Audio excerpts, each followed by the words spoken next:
નમસ્કાર મિત્રો, આજકાલ પટ્ટી ભજીયા વધારે માર્કેટમાં ધૂમ મચાવી રહ્યા છે અને ખાસ કરીને વડાપાવ સાથે આ પટ્ટી ભજીયા વધારે ખવાતા હોય છે અને એમાંય ધોધમાર વરસાદ વરસતો હોય તો પટ્ટી ભજીયા ખાવાની ખૂબ મજા આવી જાય। તો એના માટે આપણે ભજીયા બનાવી લઈએ।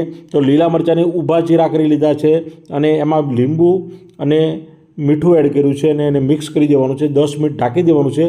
ત્યારબાદ ભજીયા બનાવવાનું બેટર બનાવી લઈશું। તો ચણાનો લોટ લીધો છે, અંદર થોડું પાણી એડ કરીને એક મીડિયમ થીક બેટર બનાવવાનું છે। સ્વાદ મુજબ મીઠું એડ કરી દઈશું અને ત્યારબાદ અડધી ચમચી ખાવાનો સોડા એડ કરીશું અને સોડા ઉપર લીંબુનો રસ એડ કરીશું જેથી આ સોડા એક્ટિવેટ થઈ જાય। ત્યારબાદ મિક્સ કરીને એક સરસ મજાનું બેટર બનાવવાનું છે અને આ બેટરમાં લીલા મરચાં જે અગાઉ આપણે કોટિંગ કરી રાખ્યા છે તેને ડૂબોળીને ગરમા ગરમ ફ્રાય કરી લેવાના છે। એકદમ સિમ્પલ રીત છે મિત્રો। વરસાદ આવતો હોય કે વડાપાવ હોય, પટ્ટી ભજીયા ખાવાની ખૂબ મજા આવે છે મિત્રો। તમારા ઘરે જરૂરથી ટ્રાય કરજો।